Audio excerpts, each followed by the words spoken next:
Hello guys, welcome to MBA Pathshala's YouTube channel. So today's topic is anthropological critique. Again, anthropology, one of the important genres that you see on the CAT exam. Okay, so before we start, some messages. Okay, so Mission CAT and OMAT 2026 Super 100 batch guys. आप इस batch पे discount ले सकते हो. The batch has just started.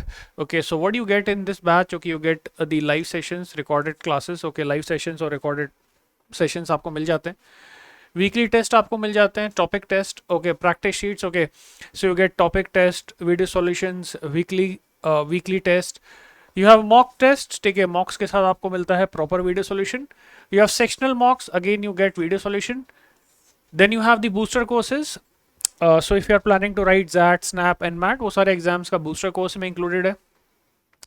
Mentorship sessions, okay, but for only the legend batch. Physical booklets and GDPI VAT profile building. Okay, so all these things are included. So you can check out this batch. Okay, this is our ongoing batch जो अभी start हो चुका है, काफ़ी time से चल रहा है. So you can check out this as well. And then you have the Titan batch.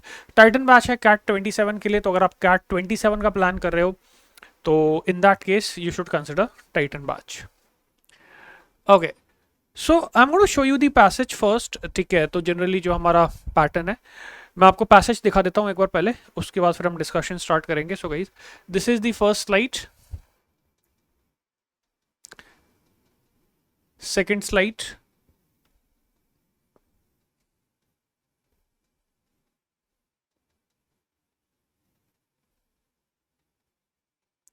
okay, sorry. Okay, questions. First question.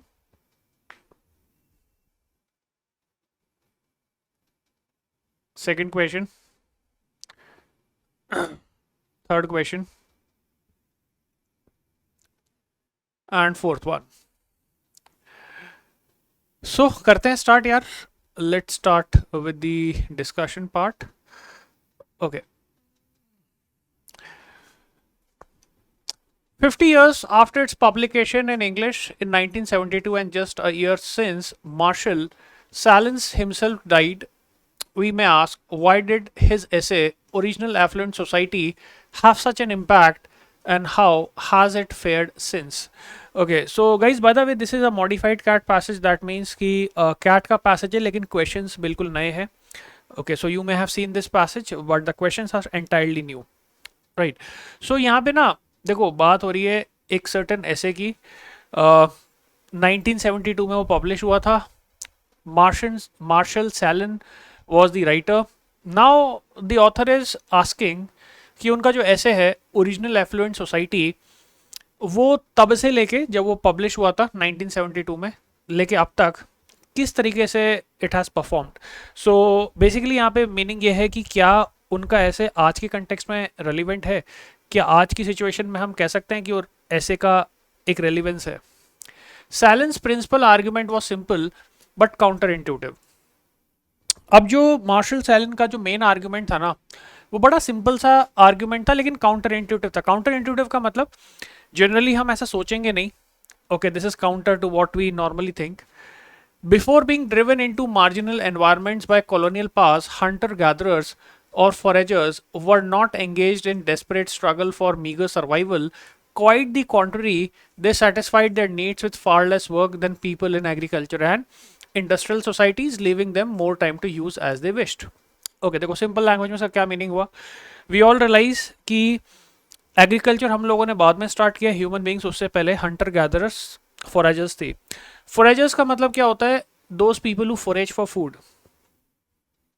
तो जनरली हम लोग ऐसा सोचते हैं कि फोरेजर्स जो हैं उनकी एक डेस्परेट स्ट्रगल रहती होगी खाने पीने के लिए और जैसे तैसे करके वो सरवाइव करते होंगे. ओके, ऐसे बोलता है कि ऐसा कुछ भी नहीं है. ओके, रियलिटी ये है कि जो हंटर गैदरर्स और फोरेजर्स थे वो काफ़ी अच्छी लाइफ जी रहे थे. उनको काफ़ी कम काम करना पड़ता था, ठीक है, compare to people who are doing agriculture and people who are there in the industrial societies. So उनके पास ज़्यादा टाइम रहता था स्पेंड करने के लिए जैसा कि वो चाहते हैं, जैसे जिस भी तरीके से वो अपना फ्री टाइम स्पेंड करना चाहते हैं. तो यहाँ पे देखो आपको जो मेन पॉइंट है वो क्या बोल रहा है कि हमारा जो जनरली थॉट प्रोसेस होता है, हम सोचते हैं कि हंटर गैदरर्स की लाइफ खराब होती होगी या उनके पास ज़्यादा स्ट्रगल होता होगा, जैसे तैसे सर्वाइव करते होंगे। ऑथर कह रहा है कि ऐसा कुछ भी नहीं है। They were actually living a good life and in fact they had more time. Okay, so they were quite like they were quite satisfied and they had more time.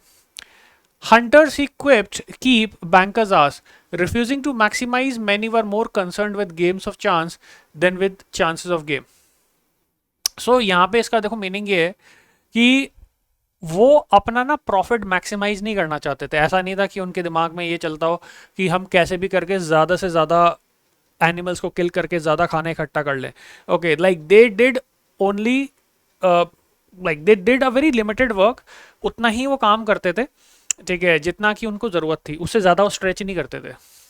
The so called Neolithic revolution rather than improving life imposed a harsher work regime and set in motion the long history of growing inequality. Okay, अब author ये कहता है कि Neolithic revolution जिसके बारे में माना जाता है कि उससे लाइफ बेटर हुई, लेकिन ऑथर उल्टी बात बोलता है। वो कहता है कि न्यूलिथिक रेवोल्यूशन के बाद लाइफ इंप्रूव नहीं हुई, उल्टा वर्क सिचुएशन या वर्क कंडीशंस हार्श हो गई और ग्रोइंग इनइक्वालिटी का टाइम आ गया सोसाइटी में। Okay, so Neolithic revolution was not actually a good development. It was bad in the sense that now you had growing inequality in the society. Okay. Moreover, foragers had other options. The contemporary Hadza of Tanzania, who had been long been surrounded by farmers, knew that they had alternatives and rejected them. ये बहुत important point है। देखो यहाँ पे ना इन्होंने contemporary मतलब आजकल के टाइम में एक सोसाइटी जो हंटर गैदरर्स की अभी भी बची थी उसको इन लोगों ने रिसर्च किया।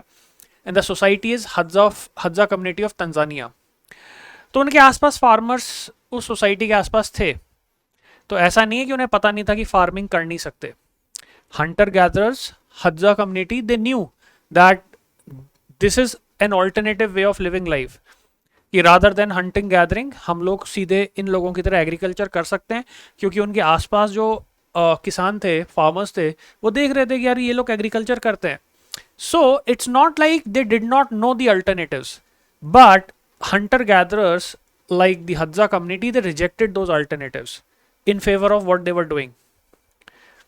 To Salin, this showed that foragers are not simply examples of human diversity or victimhood, but something more profound. They demonstrated that societies make real choices. पता है ये क्यों बोल रहा है?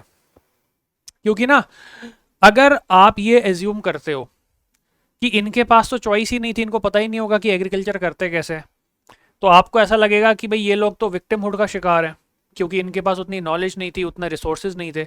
लेकिन यहाँ पे एक दूसरा सोचने का तरीका ऑथर प्रेजेंट कर रहा है। वो ये कह रहा है कि it shows that these societies can actually make real choices. Now when I say they can make real choices, it simply means कि एक सोसाइटी कलेक्टिव यूनिट की तरह डिसाइड कर सकती है कि हमें किस तरह की लाइफ जीनी है, हमें एग्रीकल्चर करना है कि नहीं करना। So these people they voluntarily made this choice that they do not want to do agriculture and farming, and they want to live their life as foragers. Foragers means खाना इकट्ठा करने वाले, ठीक है? So they look around for food, right? So this is an example not of victimhood, but something more deeper. Profound means deep, and that deep message is that societies can make real choices. Culture, a way of living oriented around a distinctive set of values, manifest a fundamental principle of collective self-determination. अब देखो यहाँ पे ना एक collective self-determination का बहुत अच्छा example आपको देखने को मिल रहा है, क्योंकि सोसाइटी कलेक्टिव सेंस में डिसाइड कर रही है कि हमें किस तरह का लाइफ जीना है. What is the choice that we have taken? They are not affected by what people around them are doing. Okay. So what are the key ideas here? As per Salin, hunter-gatherers lived a pretty good life with less workload, and Neolithic revolution did not really improve life. तो सबसे पहले तो ये चीज़, hunter-gatherers की काफ़ी अच्छी life थी और Neolithic revolution के बाद लाइफ सुधरी नहीं, उल्टा और ख़राब हो गई. Foragers are not example of victimhood, but of the fact that societies can make real choice. ये हमारे पैसेज का एक बहुत इंपॉर्टेंट पॉइंट है कि foragers जो थे वो ऐसा नहीं है कि victimhood का शिकार थे, उन्हें सब पता था कि एग्रीकल्चर कर सकते हैं, लेकिन उन्होंने चॉइस ली कि हमें ये चीज़ नहीं करनी. Okay. Moving on to the second slide. But the point of the essay is not so much the empirical validity of the data. इस ऐसे का ज़्यादा बड़ा मुद्दा डेटा की वैलिडिटी नहीं है. The real interest for most readers, after all, is not in forages either today or in the Paleolithic, but rather its conceptual challenge to contemporary economic life and bourgeois individualism. Okay, अब यहाँ पे author कहता है कि जो readers है ना, जो इस ऐसे को रीड करते हैं, उनका मेन इंटरेस्ट इस चीज में नहीं है कि फॉरेजर्स पहले कैसे थे या पेलियोलिथिक एरा में कैसे थे. उनका एक्चुअली इस ऐसे में इंटरेस्ट इस चीज को लेके है कि जो कंटेम्प्रेरी इकोनॉमिक लाइफ है, जिसमें we have a predecided way of living life, this is a conceptual challenge to that. Conceptual challenge क्यों? क्योंकि these people decided to live their life in a certain way which does not match with how we live life in today society. और यहाँ पे real choices उन लोगों ने ली. उन्होंने pattern को फॉलो नहीं किया जो बाकी लोग कर रहे थे. They made real choices and that is a challenge to contemporary economic life. आजकल की जो हमारी इकोनॉमिक लाइफ है उसको ये स्टाइल एक चैलेंज है. The empirical served a philosophical and political project, a thought experiment and a stimulus to the imagination of possibilities. ये पता है क्यों बोल रहा है? क्योंकि देखो ये थॉट एक्सपेरिमेंट की तरह आप इसे क्यों कंसिडर कर रहे हो? क्योंकि इससे पता चलता है कि लाइफ को जीने का केवल एक तरीका नहीं हो सकता. There can be multiple ways in which you can live your life. And what these people did was to show you just one more way of living life. Okay, so rather than doing economic activities and indulging in agriculture and all that, they were living a pretty good life. Okay, collecting food and all that, and that was by choice. So it's a challenge to the current economic system, क्योंकि एक alternative तरीका ये लोग show कर रहे हैं जिंदगी जीने का. With its title Nod Towards the Affluent Society 1958, economist John Kenneth Galbraith famously skeptical portrait of America's post-war prosperity and inequality and dripping with new left contempt for consumerism. The original affluent society brought this critical perspective to bear on the contemporary world. Okay, with its title notes towards the affluent society 1958, economist John Kenneth Galbraith's famously skeptical portrait of America's post-war prosperity and equality. देखो, there's this economist by the name Kenneth Galbraith who is doubtful. skeptical का मतलब doubtful होता है कि America में war के बाद prosperity आई, ठीक है, और वो ये जो मतलब इकोनॉमिस्ट है ये कंज्यूमरिज्म के अगेंस्ट है. Consumerism I think all of us realise क्या होता है, that your society is more gear towards consumption. जैसे कि आजकल की सोसाइटी है, we consume, we buy a lot of products, ठीक है. तो he is an agreement what this essay is saying, ठीक है, कि लाइक जो ऐसे का जो मोटिव है वो ये बताना है कि जो हमारी कंटेम्प्रेरी सोसाइटी है उसका जो इकोनॉमिक ऑर्डर है उससे बेटर तरीके की जिंदगी हो सकती है. And there are real choices that society can make. So John Kenneth Galbraith agree कर रहा है इस चीज के साथ, नॉड कर रहा है, ठीक है. नॉड इसलिए कर रहा है क्योंकि वो हामी भर रहा है कि हाँ सही बात है, because this person, this economist is also like he is sceptical, doubtful of the prosperity as people say came in America, और कंज्यूमरिज्म के अगेंस्ट है, ठीक है. The original affluent society bought this critical perspective to bear on the contemporary world.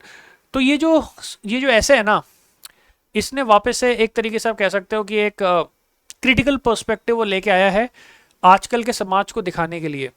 तो आजकल की जो contemporary society है उसको एक है ना क्रिटिकल पर्सपेक्टिव दिया जा रहा है कि कंटेम्प्रेरी सोसाइटी में हम कंज्यूमरिस्ट कल्चर को फॉलो करते हैं, and we are more about like buying and all that. Okay, so this essay is showing you one more perspective. और obviously आजकल की लाइफ को लेके ये क्या है, ऐसे क्या है, क्रिटिकल है, क्रिटिकल पर्सपेक्टिव शो कर रहा है. It did so through the classical anthropological move of showing that radical alternatives to readers' life really exist. अब ये पता है क्यों बोला इसने? क्योंकि नॉर्मली आजकल की सोसाइटी में जो लोग होंगे उनके दिमाग में एक ही तरह की लाइफ पॉसिबल है, and that is the modern consumerist life that we all live, where you earn money, you work throughout the day, you use that money to buy a lot of things, which is consumerism, and that is how life goes on. Okay, तो इस ऐसे ने show किया कि life को जीने के लिए आपके पास ऑल्टरनेटिव अवेलेबल है। तो एक तरीके से the original affluent society is questioning the contemporary world and it's showing you alternatives to how you could have lived your life. If the capitalist world seeks wealth through ever greater material production to meet infinitely expensive desires, foraging societies follow the Zen road to affluism. तो एक तरफ जहाँ capitalist world जो है वो wealth को सीख करता है अपनी मटेरियल प्रोडक्शन को बढ़ा के, ओके, सो दैट उनकी जो बढ़ती हुई डिज़ायर्स है वो पूरी हो पाए। फॉरेजिंग सोसाइटीज़ जो हैं वो जेन रोड टू एफ्लुएंस को फॉलो करती हैं। एफ्लुएंस का मतलब होता है वेल्थ, जेन रोड का मतलब they are satisfied. So when I say Zen road to affluence, okay, that means affluence that comes from satisfaction, okay, with being satisfied with what you have, not by getting more but by wanting less. तो zen road to affluism जो है, जो foraging societies ने हमें show किया, वो क्या है? Okay, we don't need to buy more but we should want less. If it seems that foragers have been left behind by progress, this is due only to the ethnocentric self-congratulation of the West. Okay, author says कि अगर तुम्हें लगता है कि फोरेजर्स पीछे रह गए, हमने प्रोग्रेस कर ली, तो ये केवल इसलिए तुम ऐसा सोचते हो क्योंकि वेस्टर्न वर्ल्ड ने तुम्हें इस चीज़ के कंटेक्स्ट में तुम्हें सेल्फ कॉन्ग्रेचुलेटरी बना दिया है। हम अपने आप को कॉन्ग्रेचुलेट करते रहते हैं कि हम तो बहुत आगे आ गए हैं, बहुत प्रोग्रेस हमने कर ली है, बट रियलिटी में, ओके, बट रियलिटी में it's not really progress. Okay, even these people, foragers, were living a pretty good life.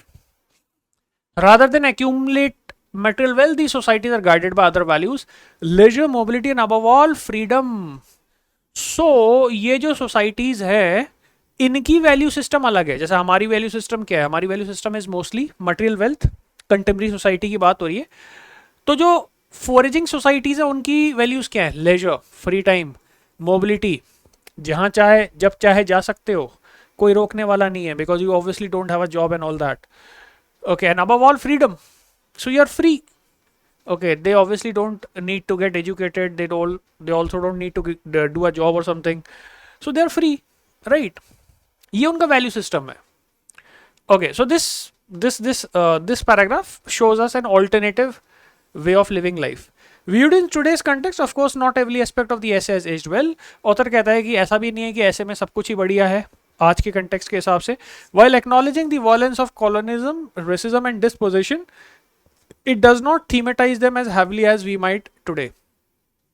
Author says कि ऐसे में colonialism का violence acknowledge किया गया है कि हाँ exist करता था, लेकिन उसको main theme का part नहीं बनाया गया, ठीक है?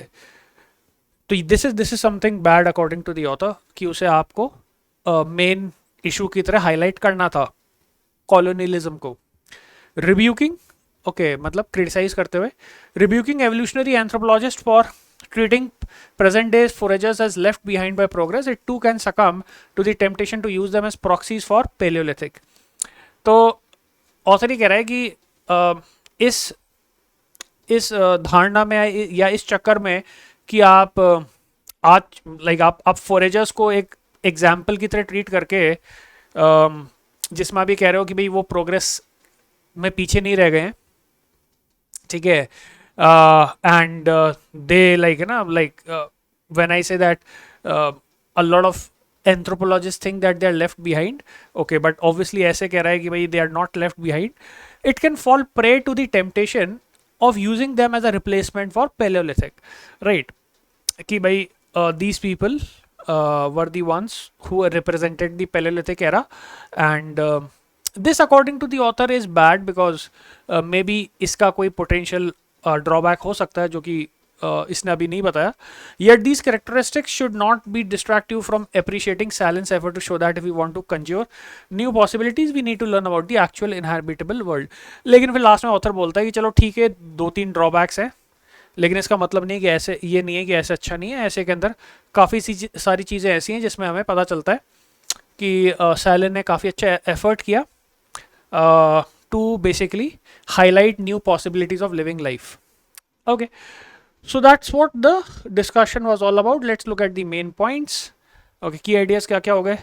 Real interest of readers has more to do with the imagination of possibilities in contemporary society, जो अब हम लोगों ने बात की थी ये दोनों पैराग्राफ में ऊपर वाले. ठीक है कि यार और भी तरीके से लाइफ जी जा सकती है. Kenneth Galbraith is also supportive of the idea of OS and is against capitalistic.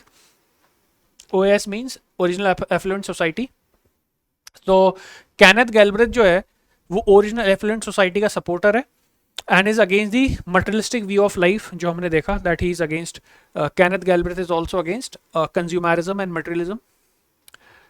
And then while the essay is good but fails to emphasize on colonialism, racism और dispossession. तो एक ड्रॉबैक की जरूर author ने बात की ऐसे के बारे में. उसने कहा कि यार देखो ऐसे बहुत अच्छा है लेकिन कॉलोनिज्म को हाईलाइट नहीं किया, रेसिज्म को हाईलाइट नहीं किया, डिस्पोजेशन को हाईलाइट नहीं किया. Okay, so that is where the passage comes to an end. Let's look at the first question. Okay, let me just give you the mental map of this passage. Okay, so first, hunter gatherers have real choices. Second, foragers की बहुत अच्छी life थी and they chose their way of life. Third, materialistic view of life is not the only option. इसके अलावा भी options हैं आपके पास. ठीक है. ऐसे gives us hope of other possibilities but lacks in some aspect. Lacks in some aspect आप समझ ही गए होगे. ऑथर ने लास्ट में कहा है कि कॉलोनियलिज्म को और डिस्पोजिशन को इन लोगों ने बहुत अच्छी तरीके से हाईलाइट नहीं किया. ठीक है, ऐसे के अंदर. First, which are the following best distils the core objective of Sahlins argument. Sahlin के आर्ग्यूमेंट का कोर ऑब्जेक्टिव कौन सा है? ऑप्शन देखते हैं. Utilising ethnographic alternatives to challenge capitalistic progression and validate collective agency. Absolutely. ये बताना कि हमारे पास ऑल्टरनेटिव्स प्रेजेंट है और कैपिटलिस्टिक ईथोस को चैलेंज करना, कैपिटलिस्टिक वे ऑफ लाइफ को चैलेंज करना और इस चीज को वैलिडेट करना कि हमारे पास as a collective unit agency होती है. एजेंसी का मतलब बेसिकली होता है चॉइस, कि हम लोग एज अ सोसाइटी डिसाइड कर सकते हैं कि हमें क्या करना है. ठीक है.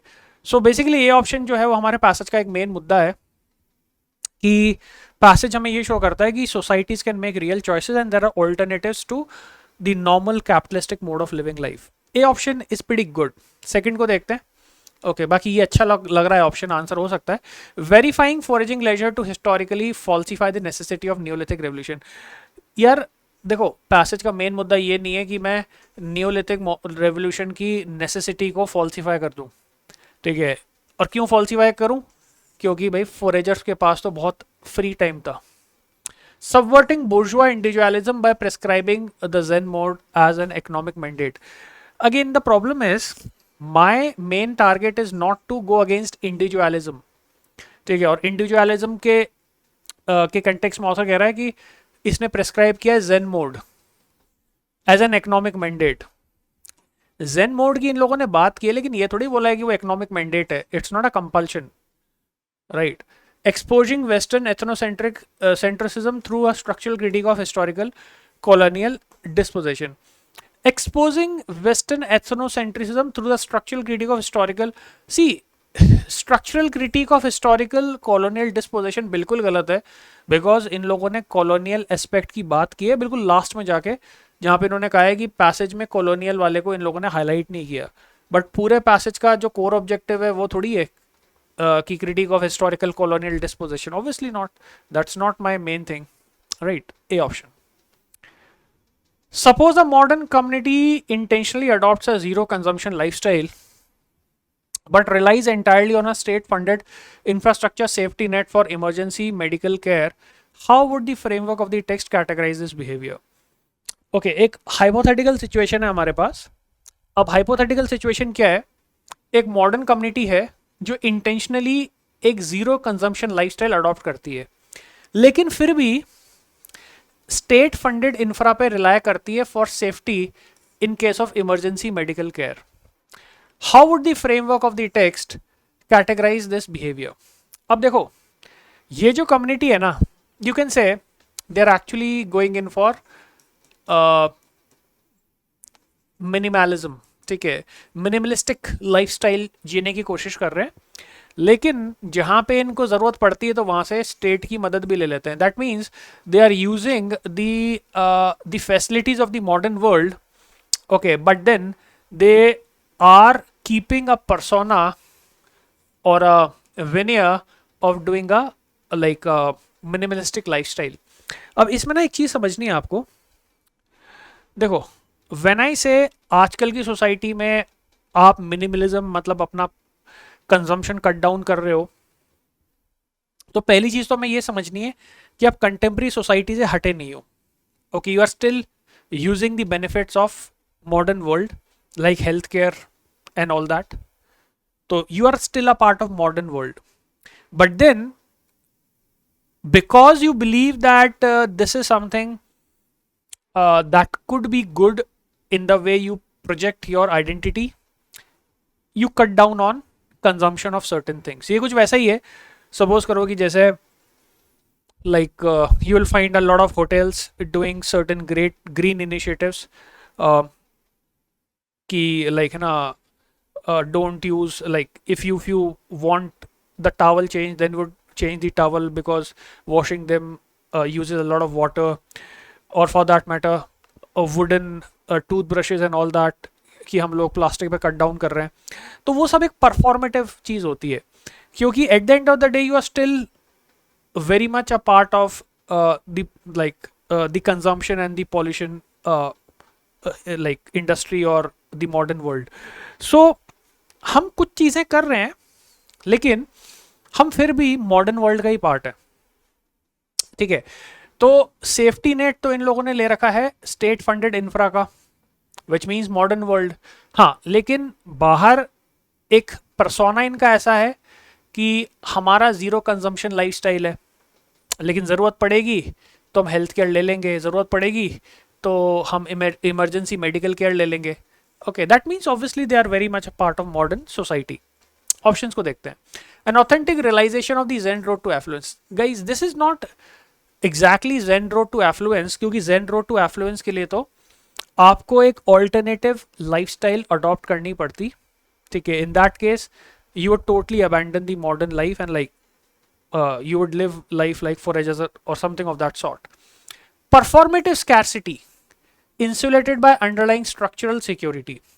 Okay, that's a good option.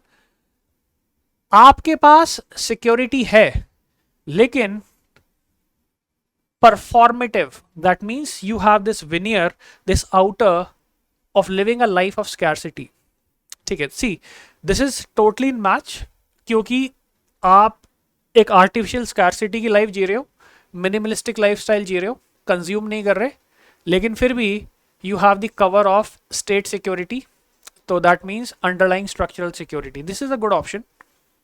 Third पे आते हैं, a radical non anthropocentric subversion of capitalistic teleology. This is not subversion of capitalistic ethos. No, they're very much a part of the system. Okay, so you cannot say that this is a radical non-ethnocentric subversion of capitalistic teleology. No. An anachronistic regression towards unsustainable Paleolithic proxies. Why would I say this is unsustainable? And why would I say that this is a Paleolithic proxy? Okay, so this is a good move.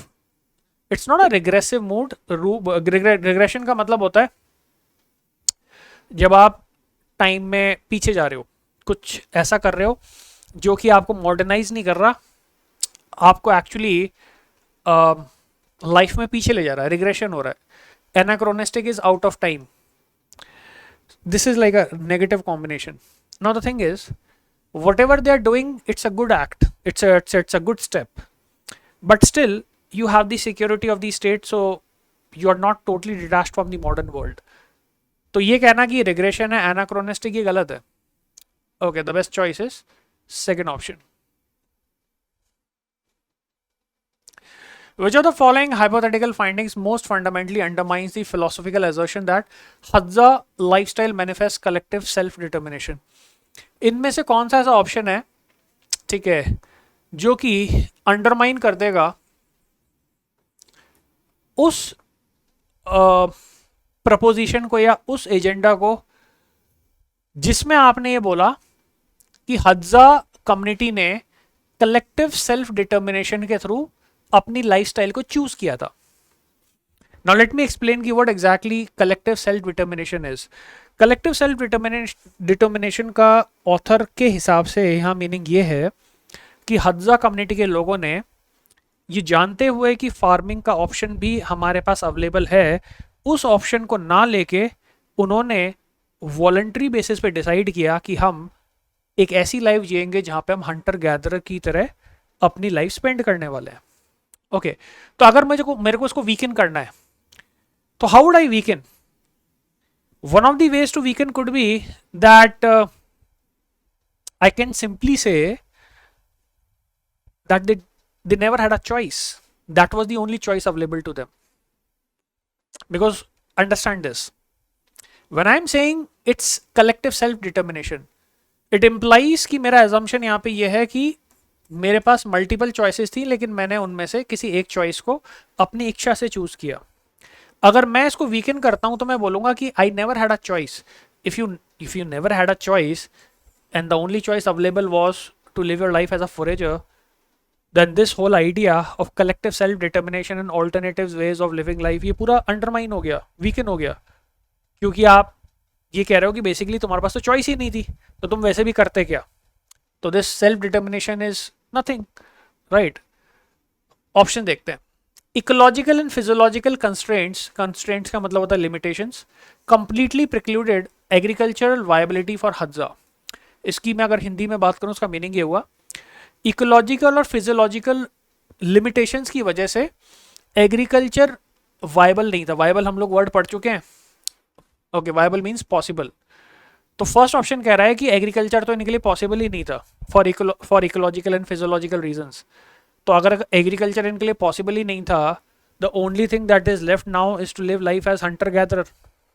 तो फिर ये collective self determination कहाँ हुई? Okay, this would be choice by default, because यही choice है. अब ये option तो अवेलेबल ही नहीं है एग्रीकल्चर का. This is the answer. Okay, बाकी ऑप्शंस को भी देख लेते हैं.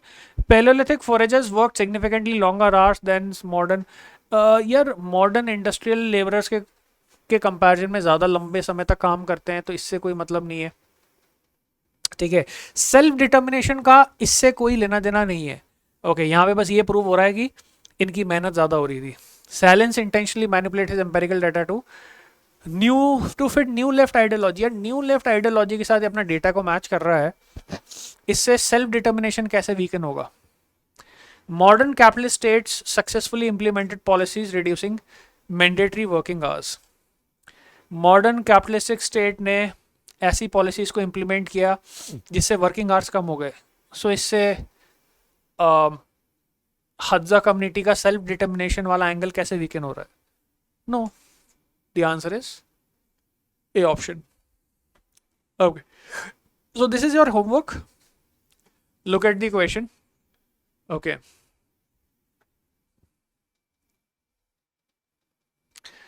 सो आपको इसका आंसर बताना है. ठीक है, leave your answer in the comments. Okay, I would look at the answers and share the correct answer with you. So ये क्वेश्चन आपको पढ़ के अपने हिसाब से सॉल्व करना है. Let's see how many of you are able to find the answer. Okay, so guys that's it for today session. आज के लिए इतना ही. ठीक है, मैं आपसे मिलूंगा नेक्स्ट सेशन में. Bye bye, take care.